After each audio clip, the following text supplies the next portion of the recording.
amigos da Editora Atualizar, de volta com o curso sobre Poder Judiciário na Constituição da República. Vamos começar agora a competência recursal do Supremo Tribunal Federal. Relembrando, a competência recursal do STF se divide em duas competências e nós vamos estudar a competência recursal ordinária, ou seja, o artigo 102, inciso 2º da Constituição da República e especificamente no presente vídeo, a linha A. Então, o que nós temos no texto da Constituição da República? Atenção, uma questão importante também em concursos públicos, tá?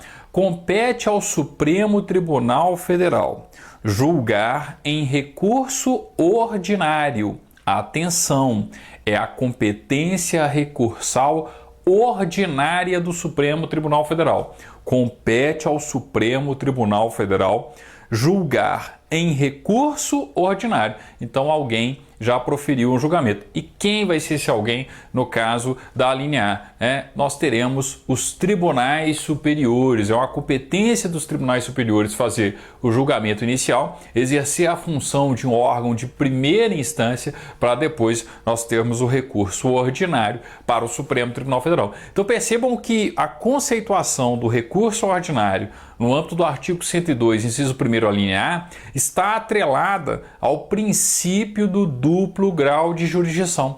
O Supremo está exercendo a função de órgão de segunda instância, está julgando um recurso contra uma decisão anteriormente proferida. E uma decisão anteriormente proferida por quem? Pelos tribunais superiores. Então nós estamos falando de competências originárias dos tribunais superiores. O Tribunal Superior decide e da decisão do Tribunal Superior, dependendo da situação, caberá recurso ordinário para o Supremo Tribunal Federal. Vejam o texto da Constituição. Compete ao Supremo Tribunal Federal julgar em recurso ordinário. A linha A. O habeas corpus, o mandado de segurança, o habeas data e o mandado de injunção, decididos em única instância pelos tribunais superiores, se denegatória a decisão. Veja, estou falando de remédios constitucionais que foram decididos em única instância pelos tribunais superiores. Isso significa o quê? Significa que foi uma competência originária do respectivo tribunal superior. Mandado de segurança contra o STJ. Competência originária de quem? Não é do próprio STJ? Nós já não vimos isso na regra geral de mandado de segurança? Mandado de segurança contra um tribunal sempre vai ser competência originária do mesmo tribunal. Então, se eu falo, de um mandado de segurança, mandado de segurança contra o STJ, contra ato do STJ que lesou o direito líquido e certo de uma determinada pessoa, tá? Ora, a competência originária para o julgamento do mandado de segurança vai ser o próprio STJ. Mandado de segurança contra um tribunal, competência originária do respectivo tribunal. A partir do momento que o STJ julga e nega a concessão do mandado de segurança, recurso para quem? Recurso para o STF. Qual que é o nome desse recurso aqui? Recurso ordinário. Quem agiu como se fosse um órgão de primeira instância? O STJ, pois ele detém a competência originária para o julgamento do respectivo mandado de segurança.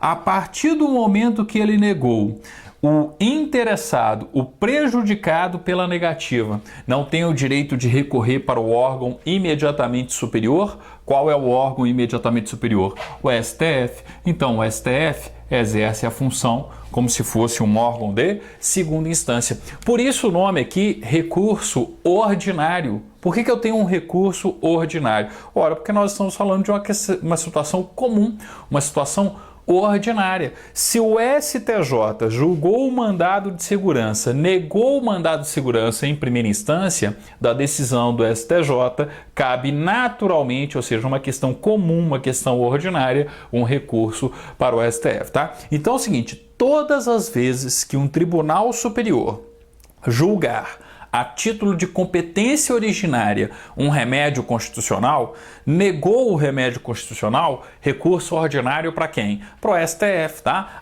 Outro exemplo, eu tenho um mandado de segurança, tá? contra o TSE. Opa, mandado de segurança contra o TSE, competência originária de quem? Competência originária do próprio TSE.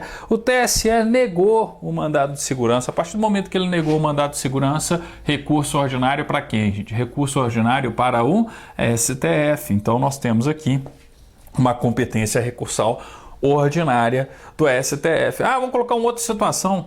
Um TRE determinou a prisão. Então quem mandou prender foi o TRE. Se o TRE mandou prender, o habeas corpus tem que ser ajuizado originariamente junto a quem? Junto ao TSE, competência originária do TSE. Se o TRE foi o coator, eu vou ajuizar o habeas corpus no órgão judiciário imediatamente superior. TSE negou a concessão do habeas corpus. Recurso ordinário para quem? Recurso ordinário para o STF. E assim por diante, tá? Então percebam, uma questão simples. Basta lembrar do princípio do duplo grau de jurisdição. Se um tribunal superior julgou um remédio constitucional e o julgamento foi a título de competência originária, ou seja, começou no respectivo tribunal superior, da negativa, da decisão denegatória, decisão que nega o remédio constitucional, cabe recurso ordinário para o Supremo Tribunal Federal, ok? Compete ao Supremo Tribunal Federal julgar em recurso ordinário. A linha A, o habeas corpus, o mandado de segurança, o habeas data e o mandado de injunção decididos em única instância pelos tribunais superiores, se denegatória a decisão. Se foi decidido em única instância, é porque foi competência originária de quem?